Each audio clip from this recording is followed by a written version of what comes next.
Welcome back friends, welcome to our study channel move on study. तो friends, आज मैं आप लोगों के सामने रेलवे ग्रुप डी की परीक्षा 2025 के लिए फ्रेंड्स मैं इंपॉर्टेंस क्वेश्चन लेके आऊँ। और फ्रेंड्स, आप लोग की जो टेस्ट सीरीज होगा काफ़ी इंपॉर्टेंस होगा। और मैं आप लोग के सामने हमेशा अपने इस यूट्यूब चैनल प्लेटफॉर्म पे मैं हमेशा अपलोड करता रहूँगा। तो आप लोग सपोर्ट कीजिएगा और मैं आप लोग को साइंस का जो भी क्वेश्चन आता है मैं सारे क्वेश्चन को तोड़ तोड़ के बताने का प्रयास करूँगा। और जो ऑपरेशन करूँगा वो आप लोग के लिए काफ़ी इंपॉर्टेंस होगा। क्लियर है? तो चलिए बिना टाइम वेस्ट किए आप लोग हमारे चैनल को सब्सक्राइब कर दीजिए। मैं स्टार्ट करता हूँ क्वेश्चन के साथ। सबसे पहले फ्रेंड, हमारे टेस्ट सीरीज चल रहा है जो कि टेस्ट सीरीज नंबर 16 में आ चुके हैं हम लोग। तो चलिए देखते हैं क्वेश्चंस क्या है, फिर मैं सॉल्यूशन भी करवाऊंगा ताकि आप लोग को समझ में आ सके। देखिए, पहला क्वेश्चन लिख रहा 23 @ 47 H 22। तो फ्रेंड देखिए, आप लोग का ये रीजनिंग का क्वेश्चन है। क्लियर है? तो आप लोग को बोला यहाँ पे क्या यूज कीजिएगा जो आप लोग का, यानी कि फर्स्ट ऑफ ऑल देखिए आप लोग के सामने ये जो दिया हुआ है, यानी फर्स्ट इक्वेशंस को देखते हैं। आप लोग इसमें क्या, यानी कि एडेड की जगह पे देखिए, सबसे पहले एडेड की जगह पे आप लोग क्या पुट कीजिएगा, और ये यानी डॉलर की जगह पे क्या पुट कीजिएगा कि फ्रेंड 48 आ जाएगा। तो मैं आप लोग को बताना चाहता हूँ, यहाँ पे एडेड की जगह पे आप लोग प्लस पुट कर दीजिएगा, और ये जो डॉलर है वहाँ पे आप लोग माइनस का कोड यूज कीजिएगा। तो आप लोग देखिए इक्वल आ जाएगा। यानी कि देखिए 23 कर दिया हूँ, एडेड की जगह पे मैं क्या करूँगा, प्लस करूँगा। क्लियर? फिर 47 करूँगा, और ये आप लोग का डॉलर है, यहाँ पे लोग माइनस का सिंबल पुट करेंगे। तो अगर आप लोग इस चीज़ को पुट करते हैं तो आप, अगर आप लोग सॉल्व कीजिए तो देखिए 7 3 10 आ गया, 4 2 6 1 7 आ गया, 70 आ गया। 70 में से हम लोग 22 को हटाएंगे, कितना आ गया, 48 आ रहा। तो ऑल दोस्त आप देख सकते हैं 48 आ चुका है। क्लियर है? तो यही एक्सप्लेनेशन हम लोग सेकेंड में भी अगर हम पुट ऑन करना चाहते हैं तो देखिए 3 4 है ये, और ये एडेड के यहाँ पे, तो एडेड के यहाँ पे प्लस करेंगे, यहाँ पे 18 है, और यहाँ पे क्या करेंगे, माइनस करेंगे। तो फ्रेंड्स, अगर आप लोग सॉल्व करते हैं तो देखिए आप लोग सिंपल में 62 ला देंगे। अब 62 में, सॉरी यहाँ पे 52 आएगा, 52 में से 13 को माइनस कीजिएगा तो आपका आएगा 39। तो ये कंसेप्ट को यूज करते हुए आप लोग को ऑपरेशन कोड की तरह चलना। तो आप लोग को देखिए, मेन आप लोग को 12 एडिट के पर प्लस यूज करेंगे, फिर 43, और जहाँ पे हैच वहाँ पे क्या करेंगे, माइनस का प्रयोग करेंगे। अगर आप लोग इसे सॉल्व करते हैं तो 3 2 5, फिर 4 1 5, मेरे 55 में से 14 को माइनस कीजिए। तो सिंपल वे में, तो आप लोग अगर सॉल्व किए होंगे तो फ्रेंड देखिए 5 में से 4 गया, यानी देखिए 5 में से 4 गया 1 बचेगा, और 5 में से 1 गया तो ये 4, यानी कि इसका राइट आंसर आएगा 41। तो आप लोग इस ऑपरेशन का यूज करते हुए आप लोग इसका राइट आंसर ला सकते हैं ऑप्शन नंबर सी, जो कि ऑप्शन नंबर सी है। इस टाइप्स का प्रश्न पूछे जाते हैं ग्रुप डी के जैसे पेपर में। चलिए, अब देखिए एक कुड भाषा में, तो फ्रेंड लिख रहा है एक कुड भाषा में कैमल को XPOGT तथा रैबिट को YPVVLEG लिखा जाता है, तो उस कुड भाषा में अमेरिका को क्या लिखा जाएगा। तो मैं आप लोग को बताना चाहता हूँ, जब भी इस टाइप्स का क्वेश्चन होता है तो आप लोग को सबसे पहले ये देखना पड़ेगा किस पैटर्न्स पे लिखा जा रहा है। क्लियर है? तो देखिए सबसे पहले अगर आप यहाँ पे कैमल लिखने का प्रयास किए, मान लीजिए कि मैं CAMEL लिख दिया हूँ। अब यहाँ पे देखिए सी के यहाँ पे एक्स कर रहा, ऑलरेडी आप लोग जानते हैं सी का अपोजिट होता है एल। अब ए के यहाँ पे पी लिख रहा है, यहाँ पे कोई कॉम्बिनेशन नहीं आ रहा। एल के यहाँ पे, एम के यहाँ पे ओ कर दिया है, ई के यहाँ पे लो जी कर दिया, और एल के यहाँ पे टी कर दिए। तो फ्रेंड्स, आप लोग को उसी प्रकार यहाँ पे रैबिट्स को भी लिख रहा। तो देखिए रैबिट्स के लिए आप लोग को यहाँ पे देखिए इस पैटर्न्स के यूज करते हुए आप लोग को यूज करना है। सबसे पहले अमेरिका, तो देखिए ए के यहाँ पे हम लोग क्या यूज करेंगे, पी। तो देखिए सबसे पहले ए के आप लोग पी कर दिए। वैसे ही देखिए यहाँ पे आप लोग अगर फोकस किए एम, तो फ्रेंड एम के यहाँ पे ओ पुट किए, तो यहाँ पे हम लोग ओ पुट कर दें। देखिए ई, तो ई के यहाँ पे हम लोग क्या पुट करेंगे, जी। यानी कि आप लोग को मैच करके देखना है कौन सा पुट करने पे आ रहा। फिर देखिए आर, तो ऑलरेडी अगर आप लोग देखते हैं आर, तो आर रैबिट में आर है, तो आर के बदले क्या लिखना है, वाई, तो हम लोग लिखेंगे वाई। क्लियर है?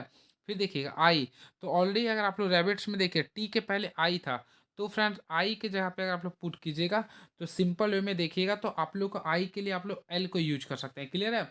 उसी प्रकार सी के लिए फिर हम लोग क्या यूज करेंगे, एक्स को यूज करेंगे। क्लियर है? और ए के लिए ऑल दो आप लोग देख सकते हैं क्या पुट कर रहे हैं, पी को। तो आप लोग का जो आंसर आएगा POGYLXP। तो ये ऑप्शन के अकॉर्डिंग देखना चाहते हैं तो 42 होगा। काफ़ी इजी क्वेश्चन था। क्लियर है? यानी कि दोनों को सेट करके लेना था। क्लियर है? अब देखिए प्रश्न वाचक चिन्ह के स्थान पर कौन सी संख्या आनी चाहिए। ये क्वेश्चन काफ़ी इजी होता है। सबसे पहले फ्रेंड देखिए 8, देखिए मैं आप लोग को बता, 17 और 8 को ऐड कीजिए तो 17 8 कितना होता है, 25 होता है। देखिए 17 + 8 को ऐड किए 25 आ गया। उसी प्रकार यहाँ भी, यानी 5 को 5 से गुना किए कितना आ रहा, 25 आ रहा। फिर देखिए 13 + 7 कीजिए 20 आ रहा। उसी प्रकार 5 + 4, सॉरी 5 को 4 से मल्टीप्लाई किए 20 आ रहा। यानी कि फर्स्ट और सेकेंड को क्या करना, ऐड करना है। तो 10 अच्छे क्या होगा, 16। तो फ्रेंड 4 में आप कितना को मल्टीप्लाई कीजिए कि 16 आएगा, तो ऑलरेडी 4 करना पड़ेगा। तो ये आप लोग क्वेश्चन मार्क्स के आप लोग क्या लगाइए, 4 लगाइए। तो right answer option number A, यानी कि fourth is the right answer. I hope आप लोगों को क्लियर हुआ होगा। क्लियर है? चलिए, अब नेक्स्ट क्वेश्चन देखते हैं। आप लोग को ब्लड रिलेशन का क्वेश्चन आ चुका है। तो क्वेश्चन 4 कर रहे हैं, एक व्यक्ति को इशारा करके एक आदमी ने एक औरत से कहा, उसकी माँ तुम्हारे पिता के एकमात्र पुत्री है, तो औरत उस व्यक्ति से क्या संबंध है? सबसे पहले फ्रेंड देखिए, इसमें आप लोग को बताना चाह देखिए, एक व्यक्ति को इशारा करते हुए एक आदमी ने एक औरत से कहा, क्लियर है? तो फ्रेंड देखिए, एक व्यक्ति देखिए, मान लीजिए कि मैं एक कोई व्यक्ति है, देखिए एक कोई व्यक्ति है, क्लियर है? ये किससे करा? एक औरत से करा, तो औरत से यानी कि मैं वुमेन मान लिया, क्लियर है? क्या बोला? उसकी माँ, यानी इसकी माँ, यानी ये औरत क्या है? इसकी माँ है। उसकी माँ थोड़ा तुम्हारे पिता की एकमात्र पुत्री है। तो इसके पिता, यानी कि फ्रेंड इसके पिता की बोल रहा हूँ मैं, इसके पिता की एकमात्र पुत्री है। तो यानी पुत्री, यानी ये ऑलरेडी ये औरत आ गई है ना। तो फ्रेंड्स बोल रहा ना कि औरत का उस व्यक्ति से क्या संबंध है। तो ऑलरेडी आप लोगों को पता कर गए हैं, औरत को उस व्यक्ति से क्या संबंध है? माँ का संबंध है। क्या ये? माँ का संबंध है। तो काफ़ी अच्छे से आप लोग प्रेजेंट माइंड लगाते हैं, तो आप लोग सीख क्लिक कर सकते हैं। अगला, ये विकल्पों में से उस आकृति का चयन करना जिसमें एक्स चिन्हित समाहित हो। तो देखिए, ये जो आप लोगों का विकल्प दिया, इसमें देखिएगा तो ऑप्शन नंबर बी में ये जस्ट लाइक शो कर रहा है। तो आप देखिए, सबसे पहले फ्रेंड देखिए, इस टाइप से ये फिगर ड्रॉ किया गया। आप लोग इसमें भी देखिए, तो इस टाइप से किया है, इस टाइप से किया है। तो ऑलरेडी ऑप्शन नंबर बी को क्लिक कर सकते थे। अब देखिए, क्वेश्चन नंबर हम लोग 6 की ओर बढ़ना चाहते हैं। तो देखिए, इसमें आप लोग को क्या करना है, ये सिटिंग असेंडिंग ऑर्डर में ये ओ लिख रहा, तो ऑलरेडी आप लोग को जानते हैं ओ कितना में 15 में आता है, एम कितना 13 में आता है, फिर देखिए 11 में आता है, फिर ये 9 में आता है। तो 9 में से 2 को डिक्रीज करेंगे, क्या आएगा? जी आएगा। तो सबसे पहले जी लिखेंगे। फिर देखिए, जे आपका था 10 में, 10 दो 12, फिर 2 14, 2 16, 16 के बाद 18, 18 में क्या आता है अपना? आर। तो जी आर। फिर ट्राई करेंगे, देखिए वाई क्या आता है आपका? 25 में, फिर 23, फिर 21, 19, 19 में से 2 को माइनस करेंगे, यानी कि 17, 17 में क्या आता है? क्यू। तो जी आर क्यू, जो कि ऑप्शन नंबर ए में क्लिक कर सकते हैं। क्लियर है? तो इस टाइप से आप लोग काफ़ी अच्छे से बना सकते हैं। काफ़ी ईजी होता है, आप लोग बस फोकस कीजिएगा तो सारे क्वेश्चंस को आप लोग बना सकते हैं। चलिए, अब आ चुके हैं मैथमेटिक्स का क्वेश्चन। तो चलिए फिर मैथमेटिक्स का भी क्वेश्चन को मैं बताता हूँ, काफ़ी अच्छे से बताता हूँ, ध्यान से देखिए केवल। तो चलिए फ्रेंड्स, इस मैथमेटिक्स क्वेश्चन को मैं देखता हूँ किस टाइप से सॉल्व करना है। तो लिख रहा, प्रिंसिपल आपका 22,150 पर 29% साधारण ब्याज की वार्षिक दर से 9 वर्षों के लिए प्राप्त मिश्रधन ज्ञात करें। तो काफ़ी इजी से आप लोग बना सकते हैं। सबसे पहले फ्रेंड आप लोग को अमाउंट्स निकालना है। क्लियर है? तो ऑलरेडी आप लोग अमाउंट्स का फॉर्मूला आप लोग जानते हैं, तो लिख सकते हैं अमाउंट इक्वल टू क्या लिख सकते हैं? Principal plus S I. Clear? इस फार्मूला को अप्लाई कर दीजिए। तो प्रिंसिपल का वैल्यू कितना लिख रहा है? 22,150 है, प्लस एस आई। तो एस आई का फॉर्मूला ऑलरेडी जानते हैं, प्रिंसिपल पी आर टी। तो पी का वैल्यू इतना ये लिख दिए 22,150। आर का वैल्यू 29% है, और टी का वैल्यू देखिएगा तो 9% है। बाई क्या कीजिएगा? 100। अगर आप लोग इसे सॉल्व करते हैं तो सिंपल में आप लोग का जो राइट आंसर आएगा 7996 1.5, यानी कि ऑप्शन के अकॉर्डिंग देखा जाए तो फ्रेंड्स इसका राइट आंसर आएगा ऑप्शन नंबर बी को क्लिक कर सकते हैं। इस फार्मूला से आप लोग काफ़ी अच्छा से बना सकते हैं। चलिए, अब क्वेश्चन नंबर हम लोग देखना चाहते हैं नेक्स्ट। तो क्वेश्चन नंबर नेक्स्ट की ओर चलना चाहते हैं, देखते हैं क्या लिख रहा है ये। वह छोटी से छोटी संख्या ज्ञात करें जिसे 1780 में जोड़ने पर एक पूर्ण वर्ग प्राप्त हो। सबसे पहले फ्रेंड्स आप लोग को पूर्ण वर्ग प्राप्त करना है। तो हम लोग को जो संख्या दिया, यानी कि देखिए 1780 दिया। क्लियर है? इसका हम लोग क्या करेंगे? स्क्वायर रूट निकालेंगे। तो ऑलरेडी आप लोग स्क्वायर रूट जानते हैं निकालने के लिए। तो हम लोग देखिए निकालने का प्रयास करते हैं। तो यहाँ पे अगर आप लोग निकालें 4 चौक 16, यानी कि यहाँ पे देखिए आप लोग यहाँ पे ऐड करते हैं, यहाँ पे माइनस कर दें 8 और 0। अब हम लोग क्या करेंगे? यहाँ पे हम लोग संख्या लेंगे जो कि इससे ज़्यादा आना चाहिए। तो हम लोग 3 से मल्टीप्लाई किए, तो देखिएगा 249 आ जाएगा। क्लियर है? तो इसमें जो संख्या जो बचेगा, यानी एक्स्ट्रा के तौर पे कितना आ रहा है यहाँ पे 10 में से। तो फ्रेंड्स यहाँ पे अब आप लोगों को क्या करना पड़ेगा? देखिए, मैक्सिमम संख्या 249 ज़रा नहीं है। तो हम लोग क्या करेंगे? 249 में से 180 को माइनस कर देंगे। तो होपफुली फ्रेंड्स अगर 249 में से आप लोग क्या कीजिएगा 180 को माइनस करते हैं, तो आप लोग का राइट आंसर क्या आएगा? 69। तो इसका जो राइट आंसर आएगा 69। तो ऑप्शन नंबर बी को आप लोग काफ़ी अच्छे से क्लिक कर सकते हैं। क्लियर है?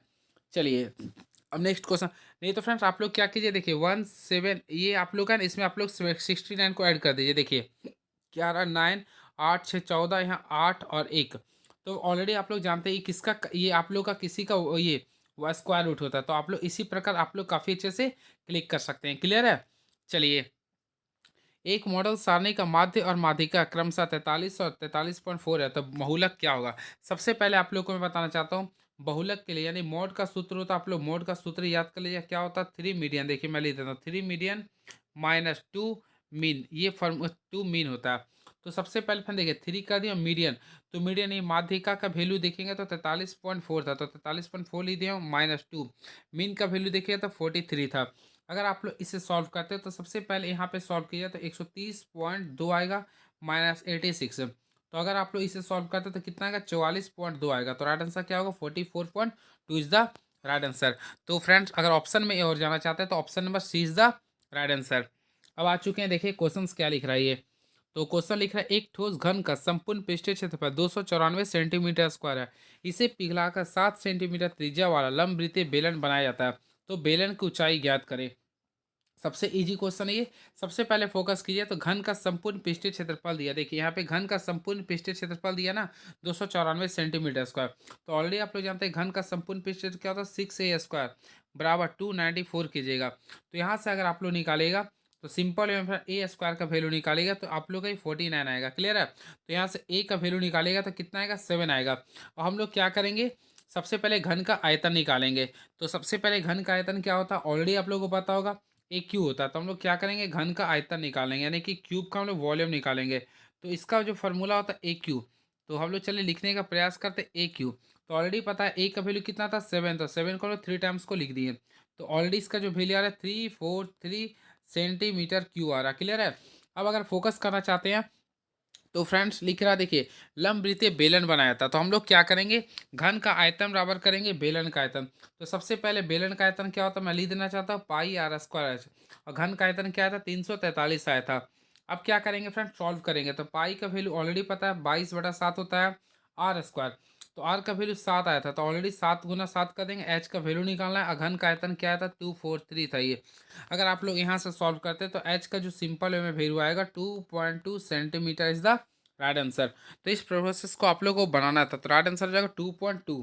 ऑप्शन नंबर ए को क्लिक कर सकते हैं। चलिए अब क्वेश्चन देखते हैं हमारा 11 नंबर क्वेश्चन क्या लिख रहा है ये।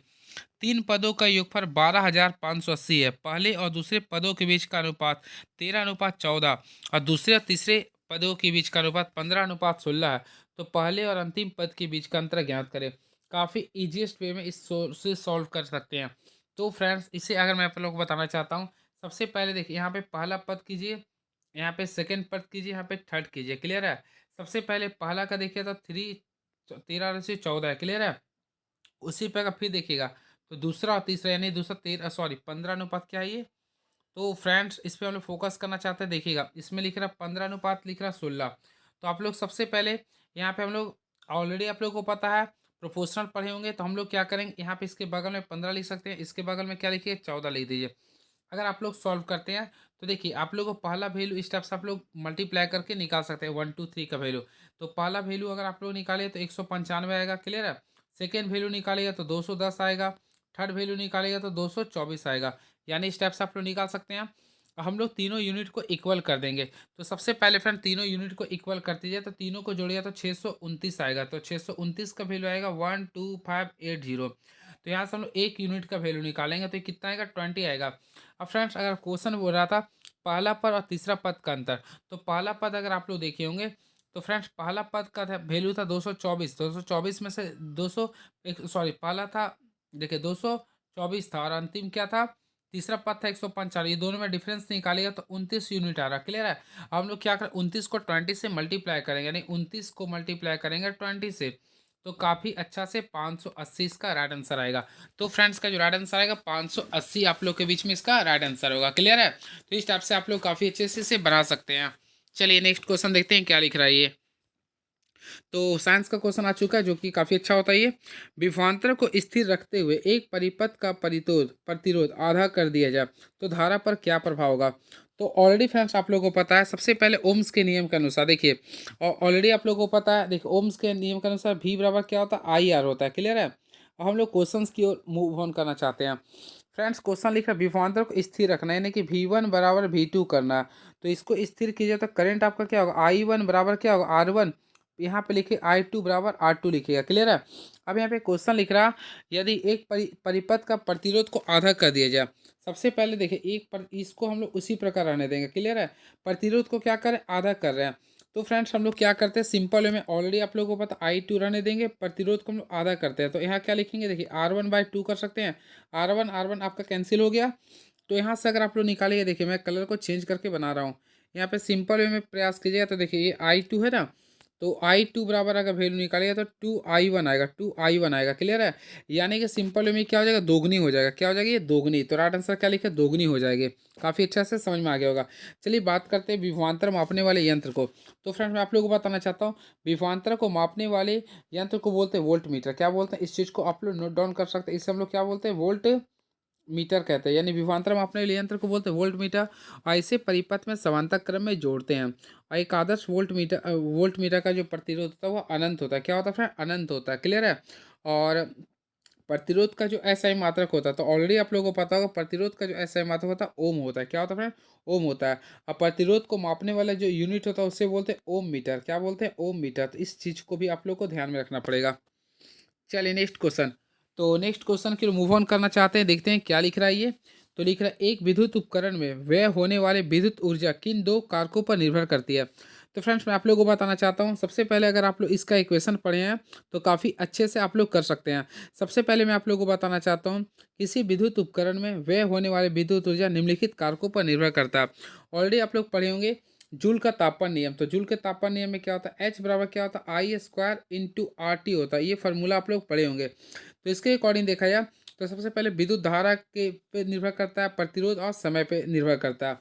तो ऑप्शन के अकॉर्डिंग देखा जाए तो ऑप्शन नंबर सी को काफ़ी अच्छे से क्लिक कर सकते हैं। क्लियर है? तो option number C is the right answer.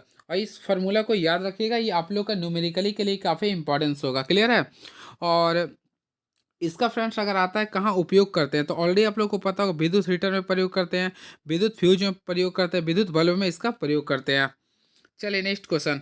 तो नेक्स्ट क्वेश्चन आ चुका आप लोग का, ये क्वेश्चन आप लोग का आ चुका है फ्रेंड्स। चलिए देखते हैं क्या लिख रहा है ये न्यूमेरिकल बेस्ड क्वेश्चन है। तो चलिए बनाने का प्रयास करते हैं। और फ्रेंड इसे सॉल्व कीजिए तो 4 मीटर पर सेकेंड आएगा। मैं लास्ट टाइम इस चीज़ को सॉल्व करवा दूंगा आप लोग का। चलिए नेक्स्ट क्वेश्चन। किस माध्यम में 25 डिग्री सेल्सियस पर ध्वनि की चाल सही सुमिलित है। तो फ्रेंड सबसे पहले मैं आप लोगों को बताना चाहता हूँ, देखिए किस माध्यम में बोल रहा। तो सबसे पहले एल्युमिनियम का 25 डिग्री सेल्सियस पे तापमान जो होता है, ऑलरेडी अगर आप लोग क्लास 9 का कंसेप्ट देखना चाहते होंगे उसमें एनसीईआरटी में लिख रहा होगा। तो इसमें एल्युमिनियम का होता है 6420 होता है, याद रखिएगा। क्लियर है? तो पहला आप लोग का कैंसिल हो गया। और बात करना चाहते हैं पीतल का, तो पीतल का आप लोग का सही है, 4700 इज द राइट आंसर। कांच का जो होता है मैं लिख देता हूँ तो 3980 होता है। क्लियर है? वही बात करना चाहते हैं इथेनॉल का। तो इथेनॉल का मेरे माइंड में तभी स्किप करा, लेकिन फ्रेंड इसके अनुसार देखा तो केवल बी का सही है। क्लियर है? इस चीज़ को आप लोग याद रखिएगा। चलिए अब बात करते हैं ऑक्सीजन का कितना होता है। तो ऑक्सीजन का 316 होता है। इस चीज़ को भी आप लोग ध्यान में रखिएगा। चलिए यदि 5 मीटर लंबाई पर 10 न्यूटन बल कार्यरत है तो पृष्ठ तनाव क्या होगा। सबसे पहले फ्रेंड्स आप लोगों को मैं बताना चाहता हूँ, पृष्ठ तनाव यानी टी का जो फार्मूला होता है फोर्स बाय लेंथ होता है, फोर्स बाय एल होता है। क्लियर है? तो फोर्स का वैल्यू देखिएगा 10 है और लेंथ का वैल्यू कितना है 5 है। तो काफ़ी अच्छे से सॉल्व कर सकते हैं। इसका आंसर क्या आएगा 2। और इसका ऐसा मतलब क्या होता है न्यूटन पर मीटर, न्यूटन पर मिनट, तो मीटर। तो ऑप्शन नंबर के अकॉर्डिंग देखना चाहते हैं तो ऑप्शन नंबर बी को काफ़ी अच्छे से क्लिक कर सकते हैं। चलिए 16 क्वेश्चन को सॉल्व किया। चलिए 17 नंबर देखिए, एक गोलीय दर्पण से 6 सेंटीमीटर की दूरी पर रखे एक बीम का प्रतिबिंब दर्पण से 30 सेंटीमीटर की दूरी पर उसी ओर बनता है, तो बीम है तो दर्पण का आवर्धन क्या होगा। सबसे पहले याद रखिएगा, सबसे पहले फ्रेंड्स आप लोग को यहाँ पे क्या निकालना, आवर्धन निकालना। देखिए उसी ओर है तो ऑलरेडी पता ही अवतल दर्पण की बात कर रहा है, तो अवतल दर्पण में फ्रेंड देखिए आप लोग को फॉर्मूला भी का फॉर्मूला क्या होता है, दर्पण के लिए -v/u होता है। क्लियर है? ऑलरेडी भी का वैल्यू देखना चाहते हैं तो कितना लिखा, 30 सेंटीमीटर लिख रहा। और यू का वैल्यू कितना लिख रहा था, 6 सेंटीमीटर लिख रहा। क्लियर है? ऑलरेडी ये माइनस में होता, मैं माइनस में लिख दिया हूँ। और अगर आप लोग फोकस कीजिएगा तो अवतल के लिए दोनों माइनस में कर दूंगा। तो यहाँ पे राइट आंसर क्या आएगा, -5, जो कि उल्टा आएगा। तो ऑप्शन नंबर ए को क्लिक कर सकते हैं। काफ़ी इजी क्वेश्चन था ये। करंट को मैं नेक्स्ट क्वेश्चन। तो फ्रेंड लिख रहा डिवाइड लाइफ का लेखक कौन है। तो काफ़ी इजी से आप लोग पढ़े होंगे। डिवाइन लाइफ पुस्तक का जो लेखक है शिवानंद है। कौन है ये, शिवानंद है। तो ऑप्शन नंबर ए को काफ़ी अच्छे से क्लिक कर सकते हैं। और इन्होंने डिवाइन लाइफ सोसाइटी की स्थापना 1936 में किया था। और इसके साथ साथ सुभाष चंद्र बोस का जो किताब था, ऑलरेडी आप लोग को पता होगा सुभाष चंद्र बोस का जन्म दिवस यानी कि 23 जनवरी 1897 को हुआ था। क्लियर है? और इन्हीं के जन्म दिवस के शुभ अवसर पर हम लोग पराक्रम दिवस भी मनाते हैं। और इनके द्वारा जो किताब लिखा गया था उस पुस्तक का नाम था द इंडियन स्ट्रगल था। क्लियर है? और राजेंद्र प्रसाद के द्वारा जो किताब लिखा गया था इंडिया डिवाइडेड था। और अरविंद घोष के द्वारा जो किताब लिखा गया था उसका नाम था लाइफ डिवाइन था। तो इस चीज़ को आप लोग याद रखिएगा। चलिए, अब इस क्वेश्चन करंट अफेयर को मैं स्किप कर रहा हूँ इसलिए क्योंकि बहुत पुराना था ये, तो वैसे इसका राइट आंसर होगा बांग्लादेश, ठीक है।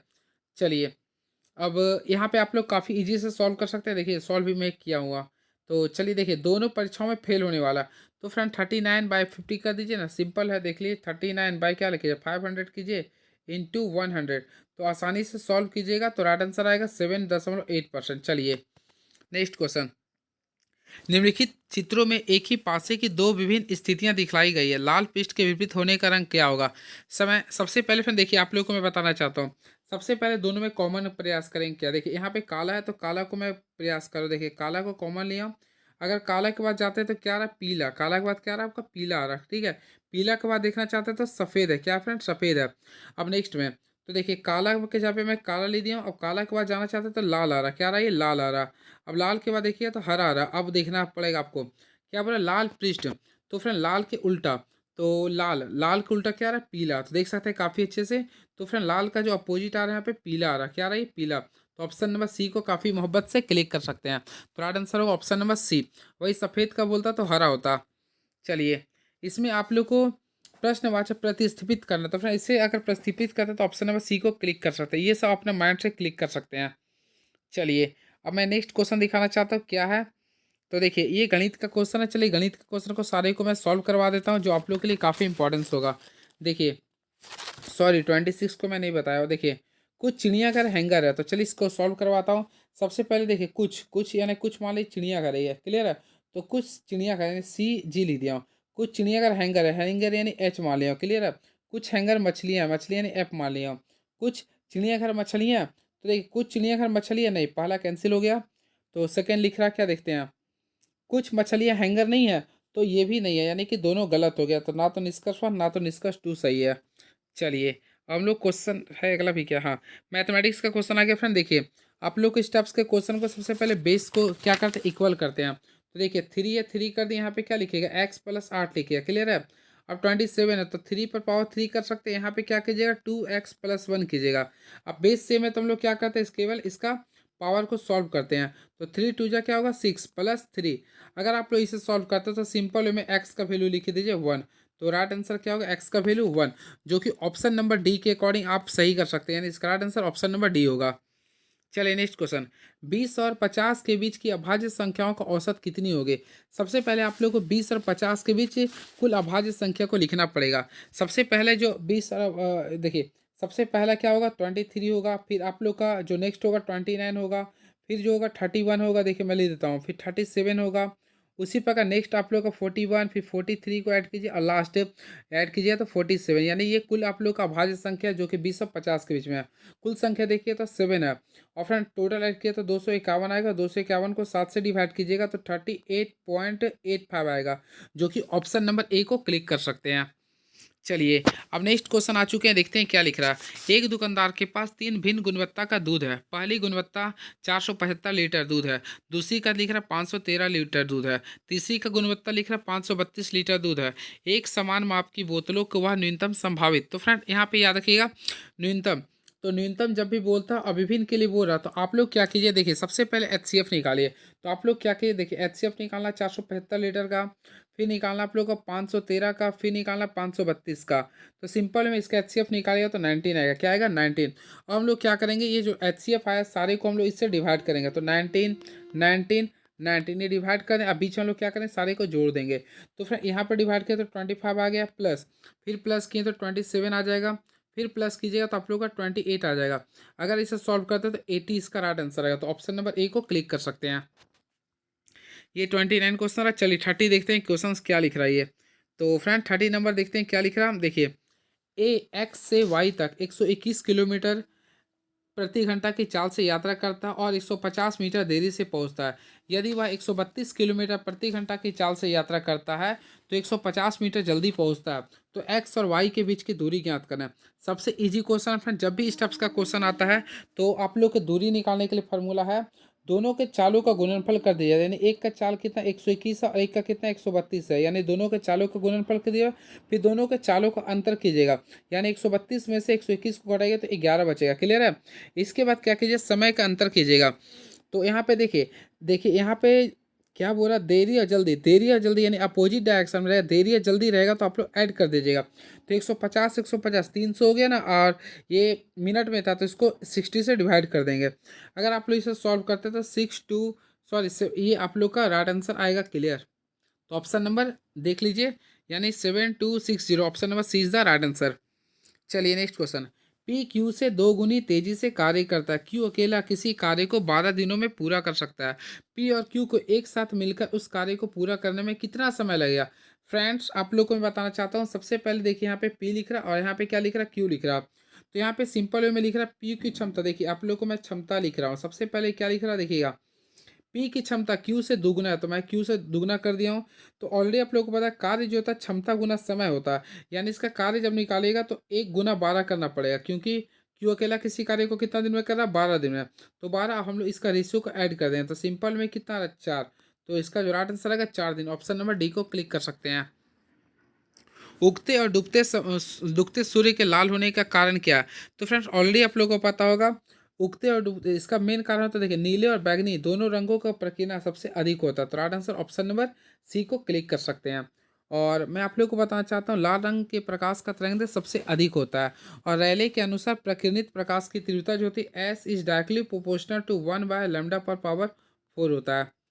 चलिए, डायनेमो उत्पन्न करता है, तो फ्रेंड्स आप लोग देखे भी होंगे डायनेमो क्या होता है, विद्युत वाहक बल उत्पन्न करता है। तो देखा जाए तो ऑप्शन नंबर सी को क्लिक कर सकता है। इसे हम लोग बोलते हैं इलेक्ट्रोमोटिव फोर्स, यानी ईएमएफ बोलते हैं। क्लियर है। तो ऑप्शन नंबर सी को क्लिक कर सकते हैं। इसके साथ साथ डायनेमो यांत्रिक ऊर्जा को विद्युत ऊर्जा में बदलता है। डायनेमो फैराडे को विद्युत चुंबकीय प्रेरण के सिद्धांत पे कार्य भी करता है। क्लियर है। इसके साथ साथ फ्रेंड्स यह विद्युत सॉरी यह फ्लेमिंग के दाएं हस्त नियम पे कार्य करता है। क्लियर है। चलिए, एक सरल ढोलक का ढोलन का निर्भर करता है। सबसे पहले इसके लिए फार्मूला आप लोग लिख लीजिए तो आप लोगों को समझ में आएगा। देखिए इसका फार्मूला होता है टी बराबर 2 पाई, देखिए टी बराबर 2 पाई √L/G, ये फार्मूला होता है। तो यहाँ पे क्वेश्चन लिख रहा है, एक सरल ढोलक काल किस पर निर्भर करता है। तो ऑलरेडी देख सकते हैं ये लेंथ पर निर्भर करता है, यानी कि देखिए T is directly proportional to length होगा। तो फिर ये किस पर निर्भर करता है, देयर लेंथ पर, यानी लंबाई पर निर्भर करता है। क्लियर है। तो right answer option number B को काफ़ी अच्छे से क्लिक कर सकते हैं। चलिए ऑलरेडी फ्रेंड्स, चलिए अब नेक्स्ट क्वेश्चन देखते हैं क्या लिख रहा है। एक वयस्क मनुष्य में किसकी लंबाई 23 फीट होती है। सबसे पहले मैं बताना चाहता हूँ, एक वयस्क मानव में सबसे छोटी आंत की जो लंबाई होती है वो 23 फीट होती है। कितना होता है, 23 फीट। तो छोटी आंत का तो ऑप्शन नंबर बी को क्लिक कर सकते हैं। क्लियर है। ऑलरेडी फ्रेंड्स आप लोगों को पता हो ये लगभग देखिए 6.5 तक लगभग होता है, मीटर तक होता है। क्लियर है। तो और इसको फीट में बदलने के लिए क्या करेंगे, लगभग 1.5 से गुना कर दीजिएगा तो लगभग 23 फीट तक आ जाएगा। क्लियर है। और चलिए इसका कुछ ऑपरेशन कर देते हैं तो राइट आंसर छोटी आंत होगा। क्लियर, सुनिएगा केवल। भोजन के अधिकांश भाग का पाचन गृहिणी यानी कि छोटी आंत में होता है। क्लियर है। और कार्बोहाइड्रेट का पाचन जो स्टार्ट होता है वो मुख से होता है, और आमाशय में कार्बोहाइड्रेट का पाचन नहीं होता है। इस चीज़ को भी आप लोग को ध्यान में रखना पड़ेगा। क्लियर है। चलिए, और फ्रेंड्स याद रखिएगा छोटी आंत में कुल 5 प्रकार के एंजाइम पाए जाते हैं। इसके लिए ट्रिक याद करिए, एसमेल देख लीजिए, SME, इस टाइप से आप लोग याद कर सकते हैं। देखिए S4 होता है सुक्रेज, M4 होता है माल्टेज, E4 होता है इरप्सिन, L4 होता है लिपेज और L4 होता है लाइकेज। तो इस टाइप से आप लोग याद कर सकते हैं। चलिए अब नेक्स्ट क्वेश्चन देखते हैं क्या लिख रहा। सार्कोलेमा वह झिल्ली है जो कवर करती है। तो ऑलरेडी फ्रेंड्स आप लोगों को पता होगा, सार्कोलेमा वह झिल्ली है जो मांसपेशी तंतु को कवर करती है। तो इसका जो राइट आंसर होगा मांसपेशी तंतु को होती है, यानी कि राइट आंसर अगर देखिएगा तो ऑप्शन नंबर ए को काफ़ी अच्छे से क्लिक कर सकते हैं। तो सार्कोलेमा एक प्रकार की ऐसी तंतु होती है जो मांसपेशी तंतु को क्या करती है, कवर करती है। उसके साथ साथ फ्रेंड्स आप लोगों को मैं बताना चाहता हूँ, प्रत्येक पेशी कोशिका उत्तक मेम्ब्रेन द्वारा घिरी होती है। इसे बोलते हैं, क्या बोलते हैं, सार्कोलेमा कहते हैं। क्लियर है।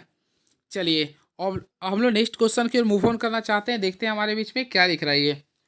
तो फ्रेंड्स नेक्स्ट क्वेश्चन लिख रहा है, अनुवांशिकी का जनक कौन है। ऑलरेडी आप लोगों को पता होगा, अनुवांशिकी के जो जनक होता है जॉन ग्रेगर मेंडल को बोलते हैं। तो ऑप्शन के अकॉर्डिंग देखा है तो इसका राइट आंसर क्या होगा, ऑप्शन नंबर सी को क्लिक कर सकते हैं, यानी कि जॉन मेंडल को कहते हैं। क्लियर है।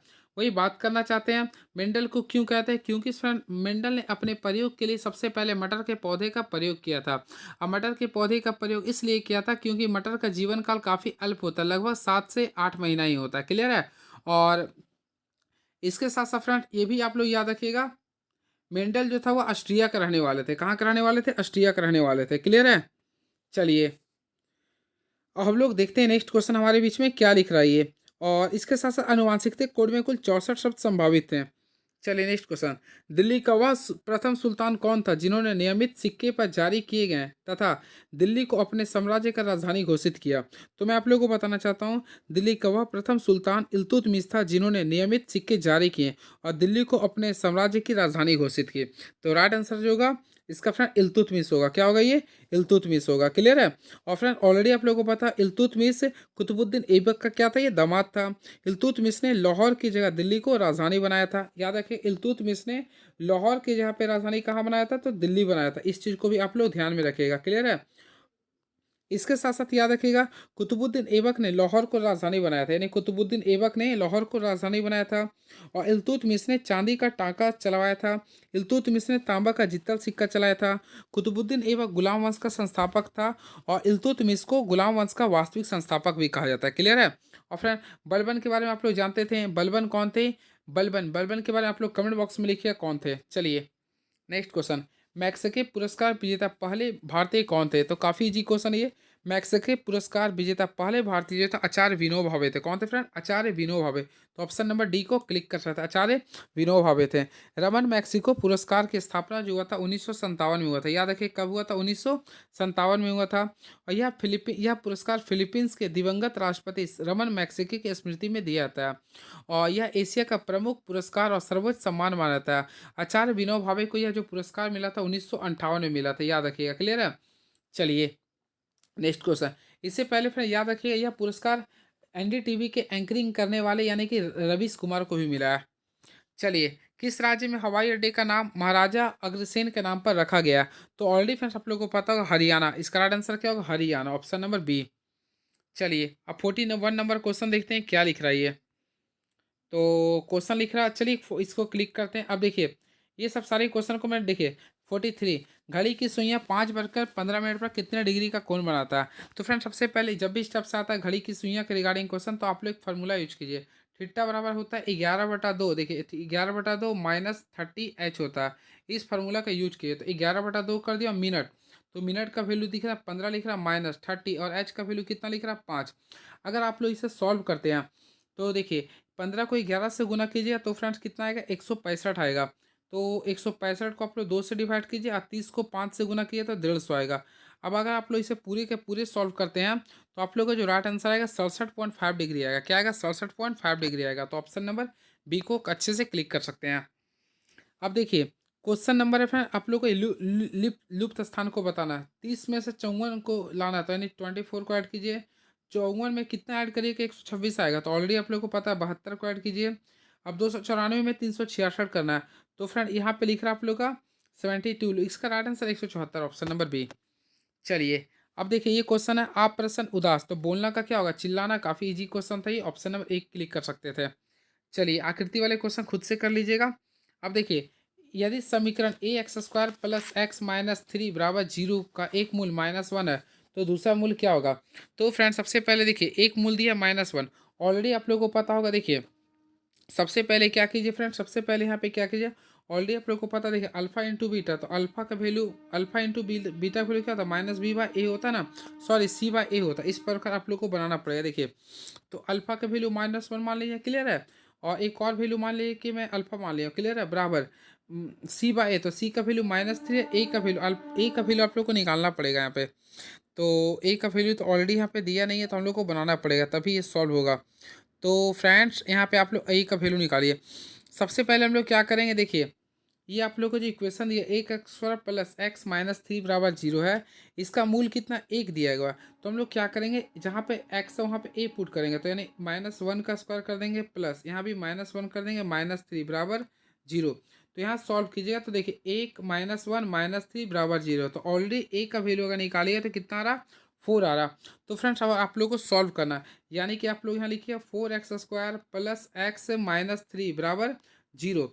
ऑलरेडी देखिए -1 कीजिएगा इंटू अल्फा c/a। तो c का वैल्यू -3/a। अब आप लोग अल्फा के वैल्यू काफ़ी अच्छे से निकाल सकते हैं। क्या होगा? 3/4 केवल होगा। तो इसका राइट आंसर क्या होगा? 3/4 होगा। चलिए अब नेक्स्ट क्वेश्चन देखते हैं क्या लिख रहा है ये। तो नेक्स्ट क्वेश्चन की ओर मूव ऑन करना चाहते हैं। देखिए फिर उसी टाइप्स का क्वेश्चन आ चुका है। तो क्वेश्चन नंबर क्या है ये? सॉरी क्वेश्चन नंबर हमको लग रहा है ये क्वेश्चन हो चुका था। क्वेश्चन नंबर हम लोग थे 47 में ना। हाँ अब 47 था, 48 हो चुका है। अब 49 की ओर मूव ऑन करना चाहते हैं। देखते हैं 49 क्वेश्चन क्या लिख रहा है ये। तो 49 नहीं है ना, तो 49 यहाँ पे क्वेश्चंस में देखता हूँ 49। तो 49 चलिए देखता हूँ 49 यहाँ पे क्या आ रहा है ये।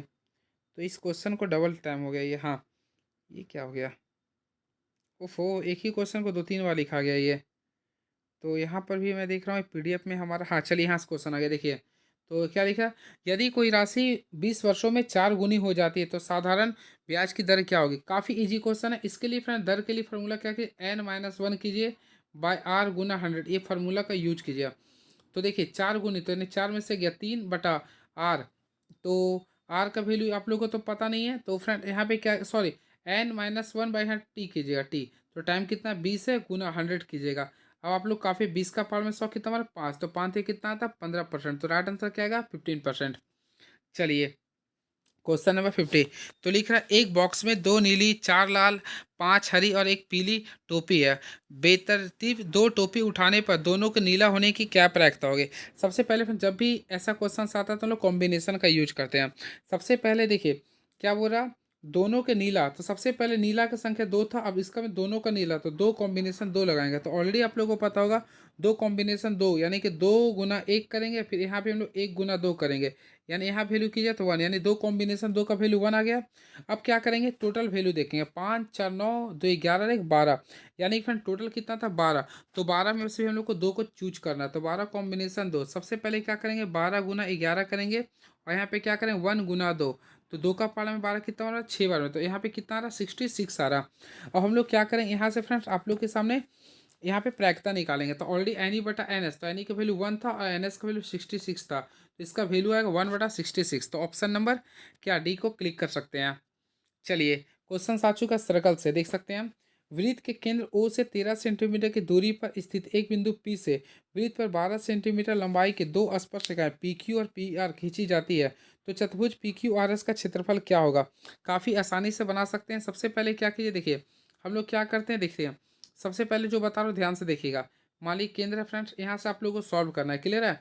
अब देखिए इस टाइप से आपको सॉल्व कीजिए, क्लियर है। अब देखिए यहाँ पे पी मान लीजिए। अब देखिए ये फ्रेंड्स आप लोगों को सॉल्व करना है, यहाँ पे क्यू मान लीजिए। यहाँ पे आप लोग को ये आ रही है, आप लोग को ऑलरेडी पता है 90 डिग्री का एंगल बना, तो ये भी क्या 90 डिग्री होता है। अब देखिए यहाँ से सॉल्व करना है ये फ्रेंड्स, अगर आप लोग फोकस कीजिए तो ये कितना लिख रहा है ये 12 सेंटीमीटर। और पी यहाँ पे कुछ अलग वैल्यू मान लीजिए नहीं आ रहा है, ठीक है। तो ये वैल्यू भी आपका 12 ही रहेगा, आसपास सही का बराबर होता है। और ये जो हाइपोटेनस का वैल्यू लिखा 13, तो ऑलरेडी आपको ट्रिपलेट का यूज किया कितना आएगा 15 आएगा, 5 आएगा, ठीक है। अब फ्रेंड त्रिभुज का क्षेत्रफल निकालिएगा तो क्या होगा हाफ गुना बेस इंटू हाइट, तो यहाँ पे 5 कीजिएगा और हाइट का वैल्यू कितना था ये 12 था। तो यहाँ से सॉल्व कीजिए तो कितना रहा 30, सॉरी 36 आ रहा। अब यहाँ पे 30 + 30 कीजिए कितना आएगा 60। तो राइट आंसर क्या होगा 60 सेंटीमीटर स्क्वायर। तो राइट आंसर 60 सेंटीमीटर स्क्वायर इधर राइट है, क्योंकि चतुर्भुज पूछ रहा था ये। निम्नलिखित में कौन सा रोग ट्रिपल एंटीजन द्वारा प्रतिरक्षित नहीं है। तो यहाँ पे हम लोग बातें करना चाहते हैं ट्रिपल एंटीजन। तो फ्रेंड्स यहाँ पे क्वेश्चन के अकॉर्डिंग देखा जाए तो इसका राइट आंसर होगा टाइफाइड। टाइफाइड जो होता है आंत्र से संबंधित होता है, क्लियर है। चलिए मैं बताना चाहता हूँ सबसे पहले देखिए ट्रिपल एंटीजन जिसे हम लोग बोलते हैं डीपीटी। देखिए सबसे पहले इसके बारे में याद करें डीपीटी। डी4 होता है डिप्थीरिया, टी4 होता है टीटनेस, और एक होता है काली खांसी। डीपीटी में डिप्थीरिया, टीटनेस और काली खांसी आती है, क्लियर है। तो ऑप्शन के according option number B is the right answer. चलिए पौधे की पत्तियों में मौजूद रंध्रों के माध्यम से होने वाले जल हानि को क्या कहते हैं। तो ऑलरेडी फ्रेंड्स आप लोगों को पता होगा पौधे के पत्तियों में मौजूद रंध्रों के माध्यम से होने वाले जल हानि को क्या बोलते हैं। तो वाष्पोत्सर्जन बोलते हैं, वाष्पोत्सर्जन, और यानी ऑप्शन नंबर ए को क्लिक कर सकते हैं, क्लियर है। चलिए निम्नलिखित में कौन बाह्य परजीवी का एक उदाहरण है। तो ऑलरेडी फ्रेंड्स ऑप्शन के अकॉर्डिंग आप लोग पढ़े होंगे, क्लास 10th का कंसेप्ट है ये। तो मच्छर, मच्छर क्या एक प्रकार का बाह्य परजीवी का उदाहरण है, क्लियर है। और वही अगर आप लोग को इंटरनली बोलता तो फीता कृमि होता है, क्लियर है। चलिए कोशिकीय प्रक्रियाओं के लिए ऊर्जा मुद्रा किसे कहते हैं। तो फ्रेंड मैं आप लोगों को बताना चाहता हूँ कोशिकीय प्रक्रियाओं के लिए ऊर्जा मुद्रा जो होता है वह एटीपी को कहते हैं। किसको कहते हैं एटीपी, और इसका फुल फॉर्म क्या होता है एडिनोसाइन ट्राइफॉस्फेट होता है, क्लियर है। ऑलरेडी फ्रेंड्स आप लोगों को पता है माइटोकॉन्ड्रिया बैक्टीरिया तथा नीले हरे शैवाल की कोशिकाओं को छोड़कर पौधे तथा जंतुओं की समस्त जीवित कोशिकाओं में पाए जाते हैं। एटीपी का निर्माण कहाँ होता है तो माइटोकॉन्ड्रिया में होता है। इस चीज़ को भी आप लोग याद रखिए, एटीपी का जो निर्माण होता है वह माइटोकॉन्ड्रिया में होता है, इस चीज़ को भी आप लोग ध्यान में रखिएगा। चलिए श्वास नली एवं ब्रोंकाई में म्यूकस मेम्ब्रेन किस ऊतक की बनी होती है? तो फ्रेंड्स मैं आप लोगों को बताना चाहता हूँ, श्वास नली एवं ब्रोंकोई के म्यूकस मेम्ब्रेन अस्टियोडो स्टीफर फ्रैक्चर एपिथेलियम की बनी होती है। काफ़ी तगड़ा क्वेश्चन है ये सब क्वेश्चन पूछता है। राइट आंसर होगा ऑप्शन नंबर बी होगा, अस्टियोडो स्ट्रेटिफाइड एपिथेलियम की बनी होती है। क्लियर है? चलिए, वही स्तरीय एपिथेलियम ऊतक त्वचा, मुख गुहा, ग्रसनी तथा आंखों की कॉर्निया का बाह्य आवरण होता है। यहाँ से क्वेश्चन पूछता है, याद रखिएगा। क्लियर है? और और क्या देखते हैं, चलिए। मानवीय शरीर में रुधिर संचार कैसे होता है की खोज करने वाले प्रथम कौन थे? तो आप लोगों को बताना चाहता हूँ, मानवीय शरीर में रुधिर संचार कैसे होता है की खोज करने वाला था विलियम हार्वे थे। कौन थे? William Harvey. तो ऑप्शन नंबर सी को क्लिक कर सकते हैं। क्लियर है? वही बात करना चाहते हैं एडवर्ड जेनर का, तो एडवर्ड जेनर ने चेचक के टीके का आविष्कार किया था। क्लियर है? वही ग्रेगर मेंडल ने फ्रेंड्स अनुवांशिकता के जनक इसे कहते हैं। क्लियर है? इस चीज को भी आप लोग को ध्यान में रखना पड़ेगा। क्लियर है? चलिए, निम्नलिखित में से किस राज्य में भारत की सबसे लंबी तट रेखा वाला राज्य है?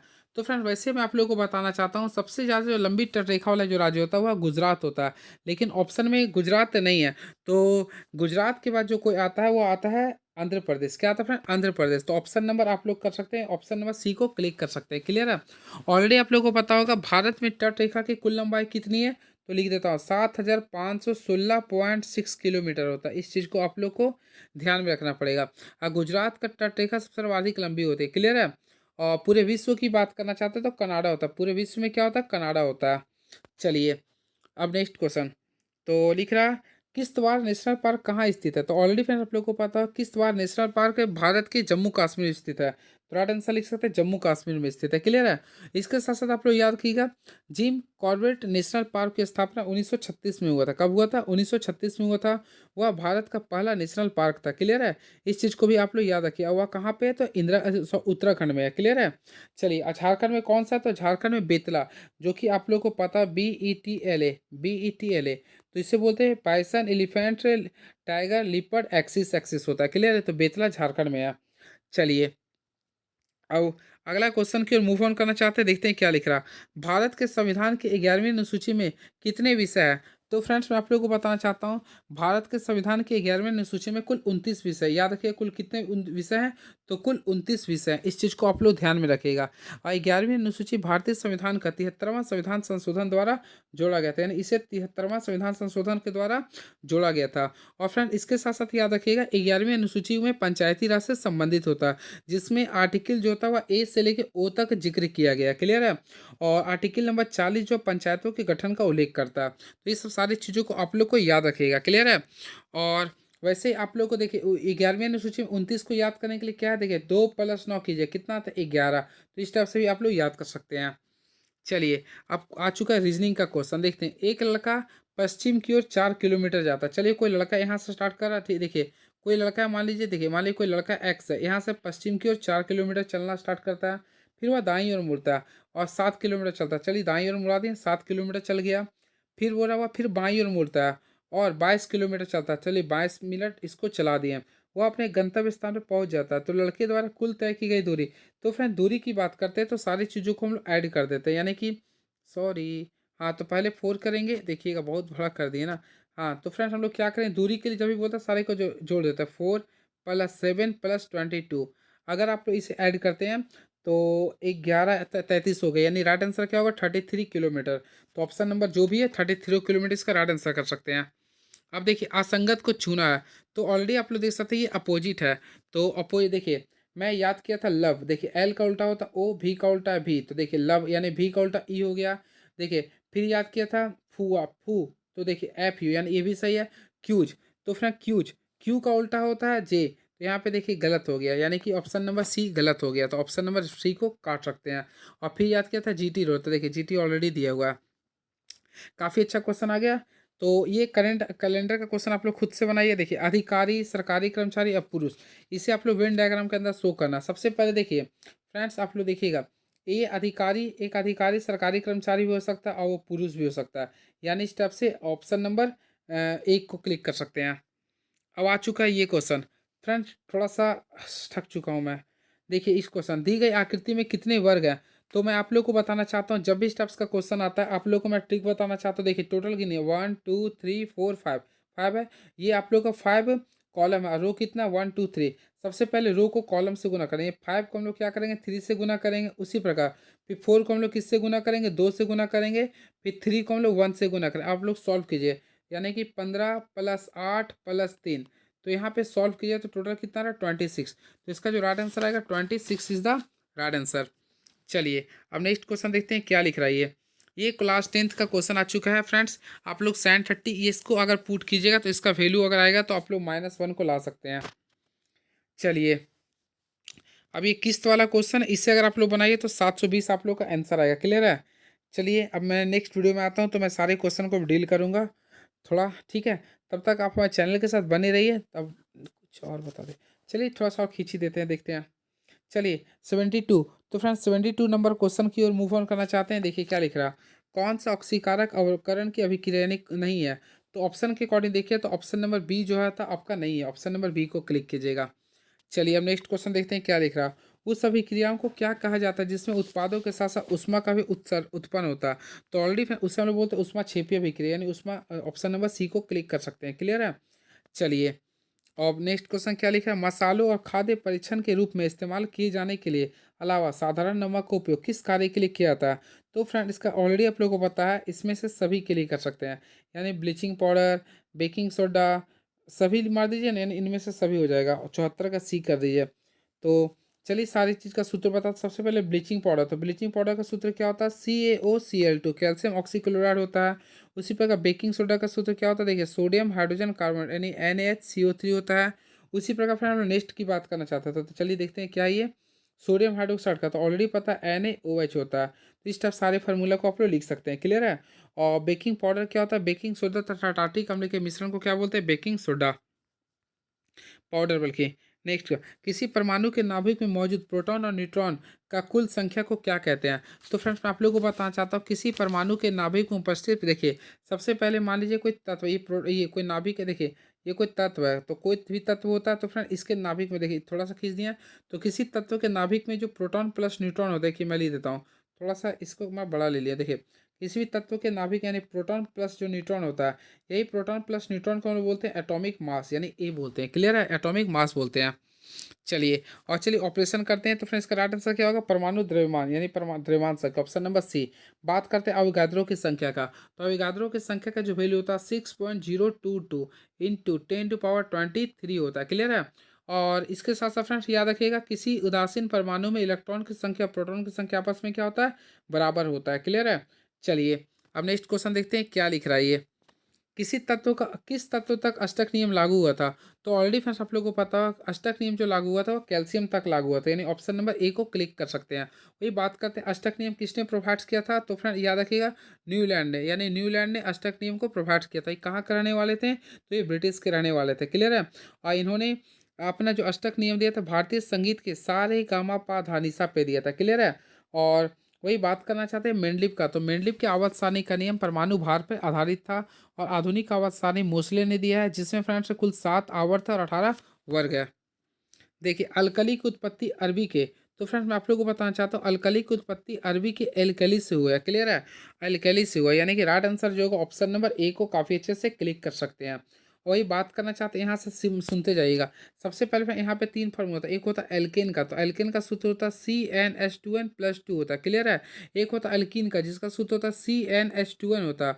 वही एक होता है अल्काइन यानी CnH2n-2। तो इस टाइप से आप लोग याद कर सकते हैं। क्लियर है। और एल्किन और एल्काइन को बोलते हैं असंतृप्त हाइड्रोकार्बन, और वही अल्केन को बोलते हैं संतृप्त हाइड्रोकार्बन। चलिए next question, Kamala Harris and the rise of Indian American पुस्तक के लेखक कौन है। काफ़ी फेमस क्वेश्चन है ये, तो ऑलरेडी आप लोगों को पता होगा। इसका राइट आंसर होगा तरुण बसु, तरुण बसु, ऑप्शन नंबर ए को क्लिक कर सकते हैं। बाल्टिक राज्य में कौन सा देश शामिल नहीं है। तो ये क्वेश्चन जो है आप लोग को बताना चाहता हूँ, ऑप्शन के देखिए LAT, सबसे पहले याद रखिएगा ऑप्शन के अकॉर्डिंग याद रखिएगा। देखिए इसके ट्रिक था मैं भूल चुका हूँ, वैसे मैं आप लोगों को बताना चाहता हूँ, इसका राइट आंसर होगा डी, पोलैंड। पोलैंड इसमें शामिल नहीं है। बाल्टिक देश में पोलैंड शामिल नहीं है। क्लियर है। अब बाल्टिक देशों में एस्टोनिया, लातविया और लिथुनिया शामिल है, यानी ये तीनों शामिल, तो डी नहीं होगा। क्लियर है। चलिए सीवेज 7 हीरोज ऑफ 1971 पुस्तक का लेखक कौन है। तो फ्रेंड इसका राइट आंसर होगा मान, देखिए मान अमन सिंह छीना, ऑप्शन नंबर ए को क्लिक कर सकते हैं। ये रीजनिंग आप लोग काफ़ी अच्छे से बनाए भी होंगे, देख लीजिए। चलिए अब मैं नेक्स्ट वीडियो में आता हूँ फ्रेंड, मैं सारे क्वेश्चंस को मैं डील करूँगा नेक्स्ट वीडियो में आकर। थोड़ा सा देख लीजिए, अगर आप लोग बना लेते तो काफ़ी अच्छी बात है। वैसे मैं आप लोगों को सारे क्वेश्चन को बता सकता था, लेकिन थोड़ा टायर्ड हो चुका हूँ मैं। देखिए इस सब सारे क्वेश्चन को ईजी से बना सकते हैं आप लोग। देखिए क्वेश्चन को, चलिए मैं नेक्स्ट वीडियो में आता हूँ तो सारे क्वेश्चन को मैं डिस्कस कर दूंगा। तब तक आप हमारे चैनल के साथ बने रहिए। Thank you so much. Please subscribe my YouTube channel move on study. Friend कुछ कुछ क्वेश्चन को बता ही देता हूँ। देखिए किसने इंडोनेशिया मास्टर ई क्वेश्चन उठाइए, नई भारतीय ध्वज संहिता वर्ष कब प्रभावित हुआ था? तो फ्रेंड इसका राइट आंसर होगा 2002 में। नई भारतीय ध्वज संहिता जो पारित हुआ था 2002 में। क्लियर है, इस चीज़ को भी आप लोग को ध्यान में रखना पड़ेगा। जनवरी 2022 में किसे परम विशिष्ट सेवा प्रदान के लिए सम्मानित किया गया? तो इसका जो राइट आंसर होगा ऑप्शन नंबर ए होगा, नीरज चोपड़ा होगा। ऑप्शन नंबर ए होगा। चलिए चाइना कप का संबंध किस खेल से है? तो ऑलरेडी फिर चाइना कप का संबंध जो होता है वह जिम्नास्टिक से जिम्नास्टिक से होता है। तो ऑप्शन नंबर सी को क्लिक कर सकते हैं। हाल ही में किस देश की सरकार ने दुनिया के सबसे प्लांट बेस्ड कोविड-19 वैक्सीन का कोविफेज को उपयोग में मंजूरी दी है? तो इसका राइट आंसर होगा कनाडा होगा। क्या होगा? ये कनाडा होगा। ये थोड़ा करंट अफेयर का है। चलिए अब नेक्स्ट क्वेश्चन। चलिए हम लोग नेक्स्ट वीडियो में आते हैं। तो प्रथम निम्नलिखित आवर्तों में किसमें 18 तत्व होती है? तो फ्रेंड्स ऑलरेडी आप लोगों को पता है 18 तत्व किसमें होती है। तो देखिए मैं आप लोगों को डिस्कस करता हूँ। सबसे पहले आवर्त नंबर 1 में कुल 2 तत्व होता है, हाइड्रोजन हीलियम। और दूसरा आवर्त में कुल 8 तत्व होता है। वही तीसरा में भी देखिएगा तो 8 तत्व होता है, लेकिन वही चौथा की बात करते हैं तो 18 होता है। अब पाँचवा में भी कितना होता है? 18 होता है। छठा की बात करना चाहते हैं तो 32 होता है। सातवां अपूर्ण है। सातवां क्या होता है? अपूर्ण है। तो यहाँ पे लिख रहा है किसमें 18 तत्व होती है। तो ऑलरेडी तीसरा और चौथा पांचवा कर सकते हैं। तो ऑप्शन नहीं है तो चौथा को क्लिक कर दीजिए। क्लियर है। चलिए देखिए ये आप लोग को दिया, इसमें सिग्मा और पाई बॉन्ड हो रहा। सबसे पहले फ्रेंड याद रखिएगा, मैं आप लोग कंसेप्ट देखिए, कार्बन कार्बन के बीच अगर एक बंधन होता है तो याद रखिए इसमें एक सिग्मा बॉन्ड होता है। क्लियर है। वही कार्बन कार्बन के बीच अगर डबल बॉन्ड होता है तो याद रखिए, देखिए मैं बताता, अगर डबल बॉन्ड होता है तो इसके लिए कंसेप्ट होता है। चलिए मैं बता ही देता हूँ। जब डबल बॉन्ड होता है ना तो एक सिग्मा बॉन्ड साथ साथ एक पाई होता है। क्लियर है। वही फ्रेंड्स अगर कार्बन कार्बन के बीच, देखिए कार्बन कार्बन के बीच अगर ट्रिपल बॉन्ड होता है तो आप लोग को याद करना पड़ेगा एक सिग्मा बॉन्ड होता है साथ में दो पाई बॉन्ड होता है। ये कंसेप्ट को आप लोग ध्यान में रखिएगा। कार्बन कार्बन से अगर एक बॉन्ड है तो एक सिग्मा बॉन्ड होता है, अगर डबल बॉन्ड है तो एक सिग्मा और एक पाई होता है। वही ट्रिपल बॉन्ड है तो एक सिग्मा और दो पाई होता है। क्लियर है। तो उसी के रिकॉर्डिंग अगर आप लोग को मैं बताना चाहता हूँ, देखिए सबसे पहले इसको तोड़िए। सी है, H3 है, ये कर दिया। सी है, ये H है, फिर डबल बॉन्ड है, फिर CH कर दीजिए। फिर सी है, फिर ट्रिपल बॉन्ड है, ये आप लोग का सी है, फिर H है। अब आप लोग सॉल्व कीजिए। तो देखिए जहाँ पे खाली है वहाँ पे हम लोग H भर देंगे। H4 हाइड्रोजन होता है। अब देखिए मैं आप लोग के सामने इसको सॉल्व करवाता हूँ। देखिएगा सबसे पहले देखिए यहाँ पे सिंगल बॉन्ड है, सिंगल बॉन्ड है। देखिए यहाँ पे मैं जहाँ सिंगल है वहाँ पे देखिए पाई बॉन्ड है। डबल बॉन्ड है तो एक सिग्मा देने और एक पाई। अब यहाँ पे सिंगल है, सिग्मा सिग्मा। अब देखिए यहाँ पे ट्रिपल बॉन्ड है तो एक सिग्मा देंगे और दो पाई हो गया। क्लियर है। यहाँ पे सिग्मा, तो टोटल सिग्मा गिनते हैं। देखिए एलो से मैं सिग्मा गिन रहा हूँ। देखिए 1 2 3 4 5 6 7 8 9 10, यानी कि सिग्मा बॉन्ड की संख्या अगर आप काउंट किए तो कितना रहा? 10 आ रहा। वही बात करना चाहते हैं पाई बॉन्ड, तो पाई को ब्लैक से कर रहा हूँ। देखिए तो पाई बॉन्ड की संख्या यहाँ पर एक है, यहाँ दो है, तो दो और एक कितना आ गया? 3। तो पाई बॉन्ड की संख्या कितना है? 3, यानी कॉम्बिनेशन के अनुसार 10 और 3 का ऑपरेशन ले लिया। क्लियर है। तो इसका जो राइट आंसर है 10 और 3, यानी कि फ्रेंड्स 10 आप लोग का सिग्मा बॉन्ड है और पाई बॉन्ड कितना? 3 है ये। तो ये राइट आंसर होगा। क्लियर है। चलिए अब नेक्स्ट वीडियो मिलते हैं। मैं सारे क्वेश्चन को डील करवा दी हूँ, बाकी नेक्स्ट वीडियो में मैं आके सारे क्वेश्चन को बता दूंगा। लगभग कुछ और था, बता ही देता हूँ, रुकिए।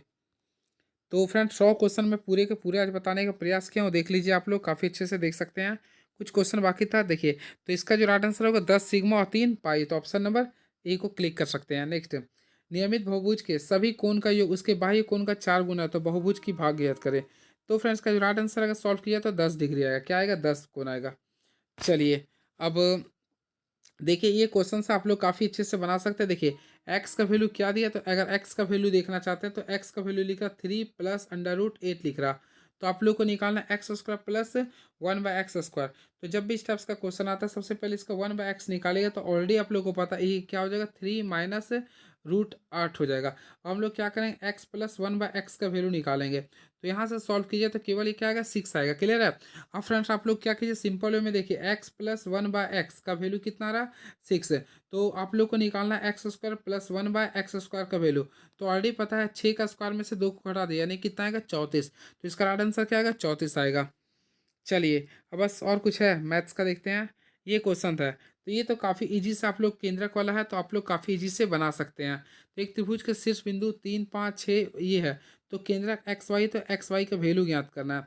तो फ्रेंड्स सिंपल वे में आप लोग बना सकते हैं। इससे क्या कीजिए, देखिए 3 + 6 की दीजिए -3 बाई क्या कीजिएगा 3, और उसी प्रकार यहाँ पे लिखिएगा 5 + वाई + 4 बाई 3। अगर आप लोग सॉल्व किए तो इसके बराबर 2 पुट कर दीजिएगा, और यहाँ पे आएगा y + 9, तो यहाँ पे सॉल्व किया 2 और 9/2 आ जाएगा। तो ये रहेगा आप लोग का आंसर, काफ़ी ईज़ी से बना सकते हैं। चलिए, अब हम नेक्स्ट वीडियो में आते हैं फ्रेंड्स, तो कैसा लगा आप लोग कमेंट बॉक्स में लिखिएगा। चलिए नेक्स्ट वीडियो में, तब तक आप लोग हमारे चैनल से thank you so much, please subscribe my YouTube channel move on star. Thank you so much, hope for the best.